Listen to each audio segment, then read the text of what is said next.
I'm sure it's been a sleepless night for candidates across the country ahead of the elections tomorrow, the local elections and the Assembly vote in Northern Ireland. Yeah, more than 4,000 councillor seats will be up for grabs in all of the Scottish and Welsh local councils, plus 140 English ones as well, where not all areas are voting. Yeah, I didn't realise that. I thought it was absolutely everywhere. Tony in Bury St Edmunds in West Suffolk, no elections there, so we can't register a vote and how we're feeling about anything as well.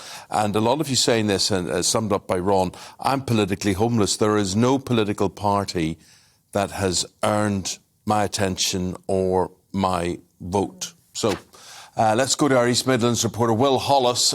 Will is in Belper in Derbyshire for the take on Amber Valley's election outlook. Good morning. Yes, tomorrow is one of those days where you better hope that it's not raining like this. Statistically, far fewer people get out to vote when it's raining, quite like it is here in Amber Valley. Amber Valley, to give you a little bit of context, it's the biggest borough in Derbyshire. Around 130,000 people live here, but not all of them, like you just said, Eamon, are going to be voting. In different parts of the country, you might not have a council election, but here in large parts of this area, there is going to be some elections. It's that chance, of course, to have your voice heard on local issues, the party that might be responsible for your bins, the party that might be responsible for your planning application. But of course, it is the first time that you can have your say on the national picture, despite not voting for MPs or who might be the next Prime Minister. It's always a really good opportunity to say what you feel about what might be happening in the national picture. Of course, it's the first time that people are going to be voting since the Ukraine war, since the cost of living crisis started, and I think that's really going to have a massive impact. And so yesterday I was out here in Belper, one of the larger towns in the Amber Valley, speaking to people about how they might plan on voting and whether the bigger parties, the national parties, are going to have an impact on how they might vote this time around. I've already done postal vote, and I voted Green for this because they do a lot in Duffield to Green. They've done a lot of things, you know, that are suitable for older people. We think that probably Labour's the only people that just generally are the big people to go against the Tories. But Green is definitely something that we think is more the way to go. But it's whether generally we're always thinking, do we tactically vote or do we vote with what we really believe? I still think, despite all the stories that's been going on about Boris and everything, I still think he's done an amazing job for us. He's had to deal with everything that's gone off through COVID and then the Ukraine war and everything, and I think he's been there for us all the way through and through. Yes, he's made mistakes, but I think any party in that position would have made mistakes. So, and as far as local councils go, again, I don't see any issues with it. I'm happy with the decisions they've made for us. I think I'm going to go for the Green Party this time. Mainly because I've had enough of Labour and the Conservatives. I think they just all chat rubbish, don't they? I've had enough of them. The way I see it, even if Labour were in charge, I don't know if they would have done any better than the Conservatives anyway. No, I'm not planning on voting at all. I don't think it really matters at this minute in time who we vote for, who's in power.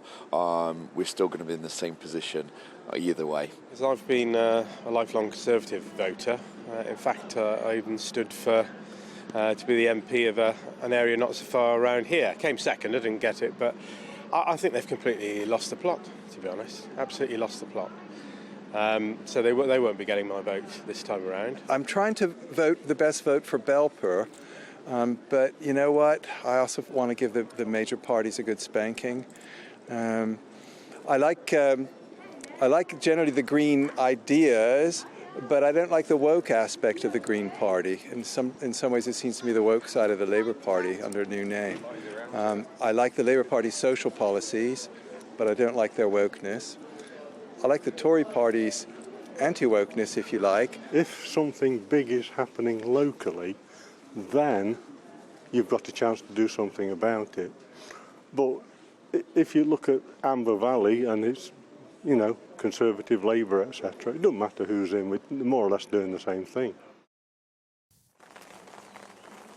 Now, Amber Valley currently is a Conservative-controlled area, but Labour have been in power many times over the last 20 years, so it'll be really interesting to see what might happen there. There are also Greens standing and Lib Dems standing for just about every seat in this particular area. There are, of course, information as to all of the candidates on the Amber Valley website, and polls tomorrow open from 7 a.m. until 10 p.m.